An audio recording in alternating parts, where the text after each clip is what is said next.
Hey everybody, uh, this is a trick that I've developed. I like to call it bounce. It's a very basic trick. It actually requires the spectator to do the majority of the work. So what we're gonna do is that right now I'm gonna roll up my sleeves to signify that I'm the spectator. So this means that I'm a spectator right now.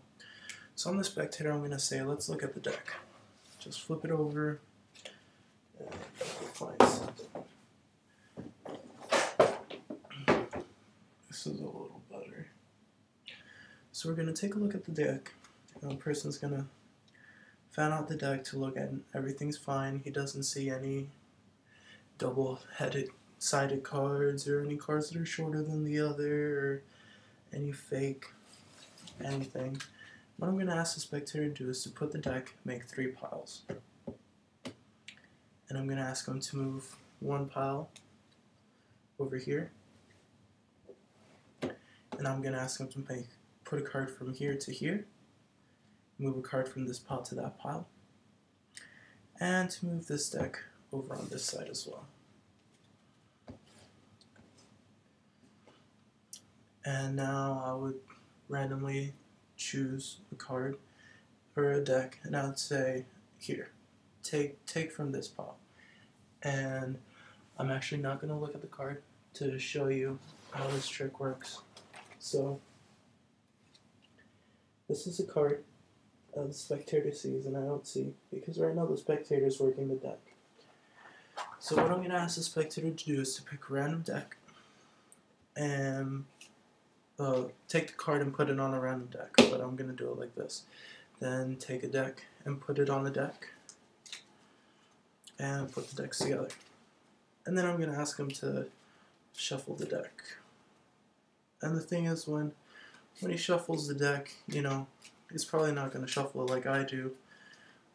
Most definitely not like how I do. I'm actually a very bad shuffler. I haven't really mastered my card manipulation. Yeah, I'm not very good at it. And whatnot with your card flipping and false cuts and everything else together. But anyway, so the spectator puts the deck down. Now it's back up. And what I start explaining is how in life there's something called balance. And the thing is when a card is randomly chosen from a deck, especially how he did it, because the spectator looked through the deck. The spectator was the one who moved cards around, moved decks around, moved things to different places and whatnot, And what happened is that it created like a form of random selection.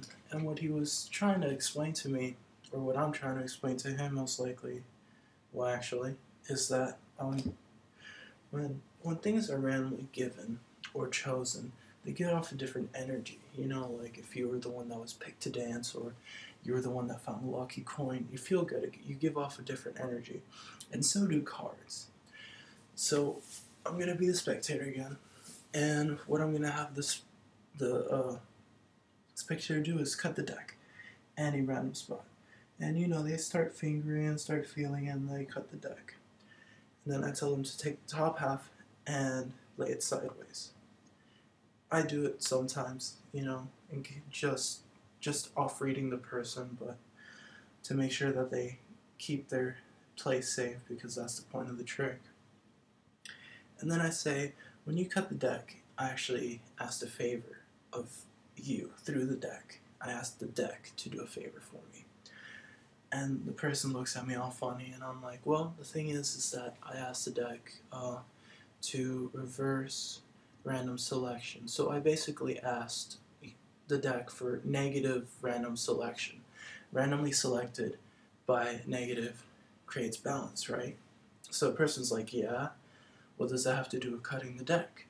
Well, I say, check your card. And I take the deck and I tap it, move this to the side. And when they check their card, it should be the same. I actually don't know. But that's how I do balance. And let me know if you like this trick Please don't throw off any exposure.